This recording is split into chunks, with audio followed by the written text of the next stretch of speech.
فتنو دور دی، فتنهګر خلک، د الله د دین دشمنان، د الله د دین مخالف کسان، د الله د رسول د منبره څخه به دی چیغه در باندې وکړي. حیران به سي چې د 80 کاله دا خبرې چیرې وې، د 80 کاله عمر را باندې تیر سو، دا خبرې مې نه واورېدلې. نن یو سړی پر منبر راته ناست دی، د الله د رسول صلی الله علیه وسلم او د الله جل جلاله د قول او د رسول الله صلی الله علیه وسلم د قول په عنوان باندې پر قال الله پر قال رسول باندې راته وایي.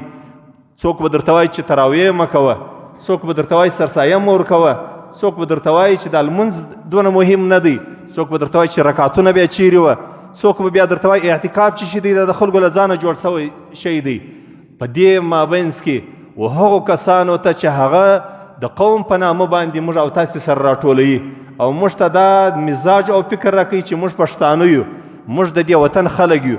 هغه به او په اصل کې د هغو خلکو فکر او نظر د دهریانو دی. هغه نه الله مني، نه د الله و قرآن ته اعتقاد لري، نه د الله و رسول و قول ته اعتقاد لري. هغه به بیا راته ووایي چې و دا خبرې سمې خبرې دي، چې دا قرآن چې دی دا د عربو کیسې دي، دا د عربو له طرفه راغلي کیسې دي، دا نه زموږ د کلتوره سره برابر دی. موږ ته خو پښتانه یو. پښتانه دا معنی چې په یو میدان کې اتڼ جوړ کړه، نر دې اتڼ کې کوي، ښځې دې اتڼ کې کوي. پښتانه دا معنی چې داسې یو ماحول جوړ کړه چې بس که هر څه کې کېدله، که چا د نعوذ بالله د چا پر خور لاس واچوي پروا دې نه لري، که چا د چا په مور لاس واچوي پروا دې نه لري، که د چا خور و لور بیا ستر او بیا پردې سو پروا نه لري. ځکه دا ستر او پرده او حیا او حجاب دا د حجاز د عربو قانون راغلی دی، دا د عربو رواج دی. نعوذ بالله نعوذ بالله ثم نعوذ بالله. نو په داسې د فتنو په دور کې چې دلته مې قومي مشران یا زموږ او ستاسې د قوم مشران یا بعضې داسې فتنهګر ملایان او مفتیان هغه په منبر باندې دا فتوا درکړي چې قرآن نه دی مهم، او قوم پرست بیا درته راولاړ شي هغه بیا دا درته وایي چې دا خو سم وایي، دا کومې خبرې چې دي دا زموږ رواج نه دی، موږ پښتانه خو آزاد خلک یو، آزاد خیاله خلک یو، د آزاد طبیعت خلک یو. موږ او تاسې خو باید چې خپل اتڼونه ورته کوو، خپلې ښځې له کورو راوباسو. که زما خور ستا سره ناستې پروا نه لري او که ستا د بیا د بله سره ناستې پروا نه لري، هېڅ پروا نه لري. دا کمې خبرې چې دي دا د عربو رواجونه دي، دا د عربو کلچر او کلتور دی، پر موږ باندې دا خلکو منلی دی د کلونو کلونو راسي. داسې د فتنو دور دی.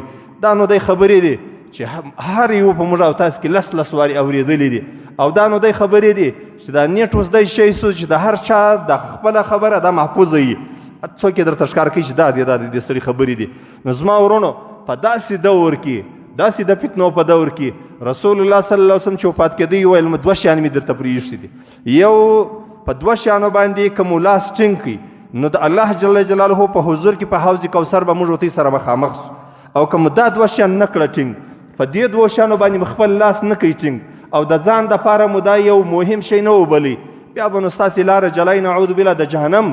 د الله رسول صلی الله علیه وسلم وایي زه زما حقیقي امتیان به په حوض کوثر سره یو ځای کېږو. د الله رسول صلی الله علیه وسلم موږ ته دوه شیان وښول. هغه دوه شیان څه شي دي؟ د الله رسول صلی الله علیه وسلم یو د الله کتاب قرآن ښوولی دی، او بل یې خپل احادیث سنت رسول ښوولي دي چې که په دې دوه تاسې لاسونه ټینګ کړ نو تاسې به له ما سره د حوض کوثر د محشر په میدان باندې د حوض کوثر په جامو باندې به له ما سره مخامخ سي او ملاقات به راسره وکړي. زما ورونو دوستانو، دا در ټولو اسانه خبره ده. د هر نر او ښځې په دې سر خلاصیږي، د هر مؤمن چې کلمه وایي په دې سر خلاصیږي چې د الله رسول صلی الله علیه وسلم موږ ته څه پیغام راکړي.